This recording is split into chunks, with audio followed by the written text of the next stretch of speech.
الحياة.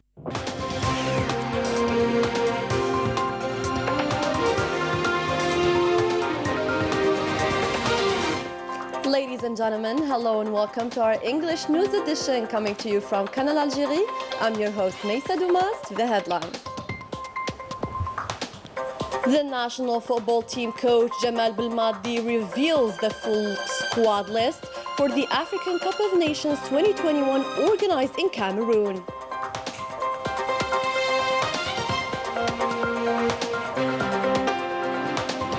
The Algerian Production Fair, an important event which promotes national products with the aim of reducing imports.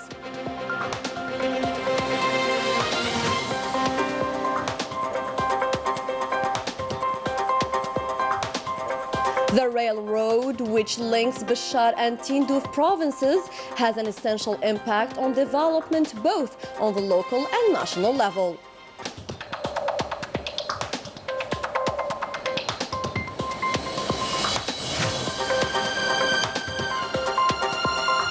For the third day in a row, the Moroccan streets are crowded, with citizens demanding not only the termination of the normalization agreement between the Makhzen and the Zionist entity, but also the improvement of their living conditions. Those were today's headlines. The national football team's coach Jamal Belmadi revealed the list of the 28 players that will compete in the African Cup of Nations CAN 2021, postponed to 2022 in Cameroon, which will start from the 9th of January to February the 6th. This official list was published on the official website of the Algerian Football Federation FAF. In the industrial sector, and as part of the state's strategy to encourage investment, small enterprises in the field of manufacturing are seeking to raise the value of exports and access to foreign market. More details with Ines Killo. The Algerian Production Fair is a fundamental economic event that brings together producers and consumers, a multi-sectoral exhibition, intense activity and an effective platform for the promotion of the Made in Algeria brand. We recycle X-ray paper. It contains silver nitrate. We remove the silver from it and send it to the plastics recycling service. The silver from this process allows us to make traditional jewelries. Meeting international production standards has made the local product a high-quality one, so that it competes with the foreign product in foreign markets. Refratec is an Algerian company specialized in the manufacture of refractory cement. Our production capacity is 10 tons per year. We can cover the needs of the whole national market, so that companies won't have to import. The exhibition is an opportunity to present the national product and exchange skills and experiences among investors. Exhibitors consider it as an important space that consolidates the strategy of achieving national sufficiency and reducing imports. In the same topic, the economic movement accelerated in Constantine province after decisions to lift restrictions on a number of frozen projects. Details with Leticia Sidqawi. Achieving economic revival requires providing fertile ground for investors, which is what the health sector in Constantine seeks to embody by campaigning investors on the ground and initiating the lifting of restrictions on a number of renewed projects. All the administrative obstacles we were facing disappeared thanks to the authorities. We'll be in the production phase within 5 months. The Directorate of Industry has recorded more than 400 investment files filed at the Directorate level. These files will be studied by the concerned committee after the issuance of the new legal framework governing the granting of industrial real estate. The young investor, Nazim, is looking forward to strengthening the pharmaceutical industry with a new product, especially after lifting the bureaucracy that prevented the embodiment of his project. Today, he is determined to meet the needs of the local and national market. For our first year of production, we're going to produce 1,600,000 tablets or capsules. We will create a dynamic in the sector in Constantine. We will engage 45 to 50 workers. We also want to fulfill local needs in the years to come as much as possible.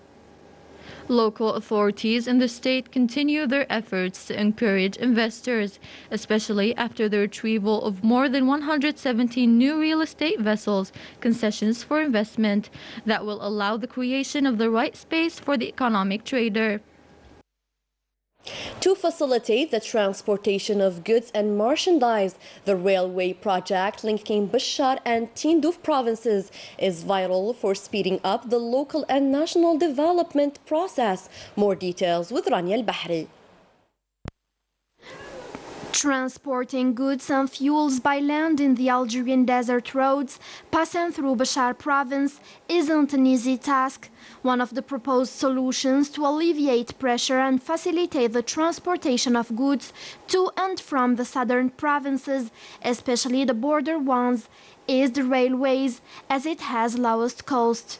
The implementation of the project linking Bashar to Tindouf provinces will be part of Algeria's economic strategy in order to achieve a real development at all levels, especially with the iron mine of Gharj Bilat being operational. This line is useful for linking raw materials with the manufacturing areas, because the southern provinces have become export hubs to West Africa and African countries.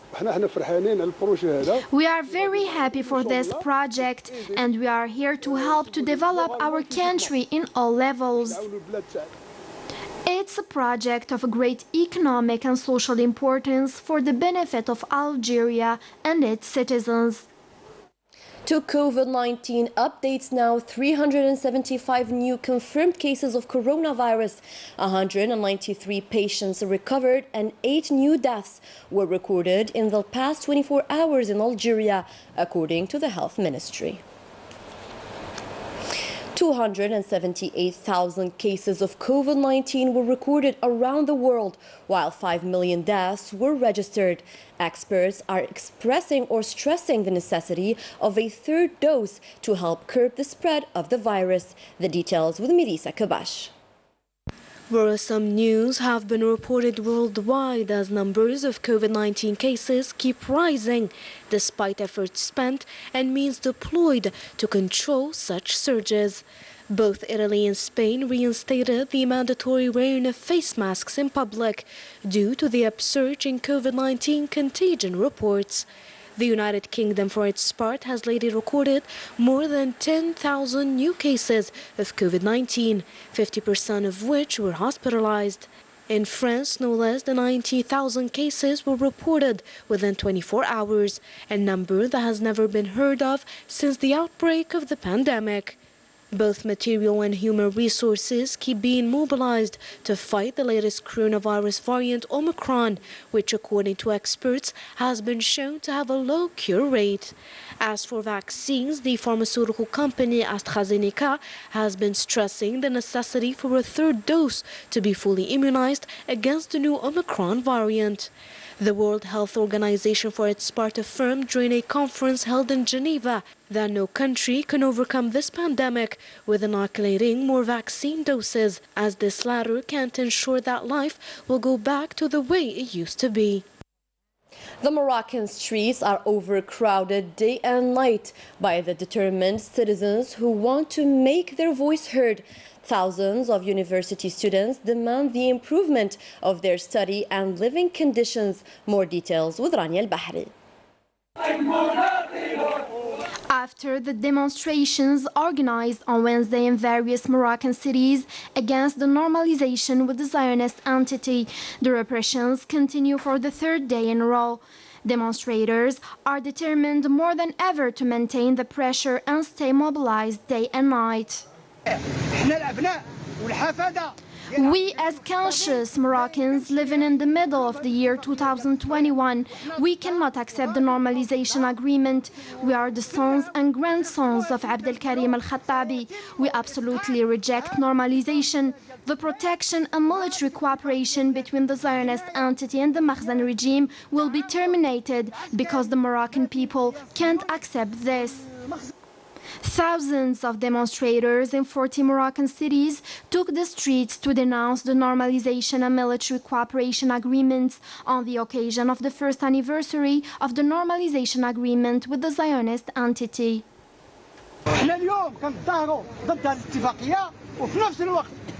We are demonstrating against this agreement, while on the same occasion there is a meeting with the Zionists and Morocco under the auspices of American imperialism, celebrating the first anniversary of the resumption of relations between the Zionist entity and Morocco. So we must continue until this agreement is terminated.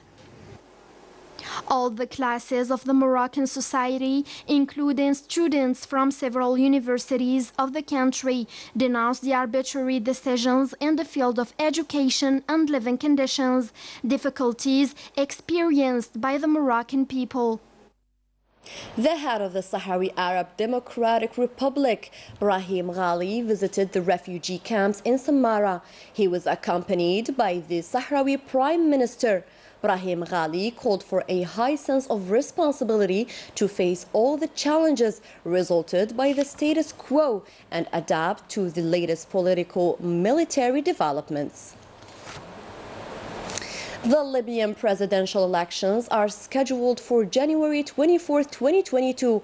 These elections are supposed to put an end to a decade of chaos and also put the country back on the path of development and stability, noting that the establishment of the National Unity Government and a presidential council by the Libyan Political Dialogue Forum under the aegis of the United Nations is considered as a turning point in the process of finding a solution for the Libyan crisis.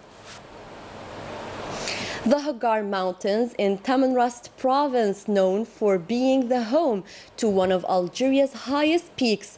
These beautiful landscapes bewitched the Qatari adventurer and influencer Khalid Al-Jaber. Let's follow his journey with Leticia Sadqawi. After traveling nearly 6,000 kilometers on his motorbike, passing through Algeria's coasts, plains and mountains, and in the hospitality of Algerians with their cultural and rich folklore in all four corners of the country, Qatari traveler Khalid Al-Jaber reached the jewel that is the Hogar Mountains. I started the adventure as soon as I got out of Urgla, and now I stand here in front of the rock. That is a symbol of Al Hogar and Tamanrasset. It was a very difficult and bumpy road from Jannat to Tamanrasset. Here he discovered our special desert and a unique ecological diversity and heritage of the Tuareg civilization. At the moment, I think everything I want to do, I've done. I ate and enjoy the music and the costumes as well. The picturesque paths of Askram, the golden sand and the sunset are some of the stunning views that captivated the world traveler. In Ilaman, the guest of Algeria discovered the spiritual and cultural dimensions of Tamanrasset in Algeria. Half of the journey is over for Khalid, and now he's going west to the north with beautiful memories and fascinating moments on the planet Algeria, as he calls it. That was it for our news edition. Thanks for tuning in to our program. Good night.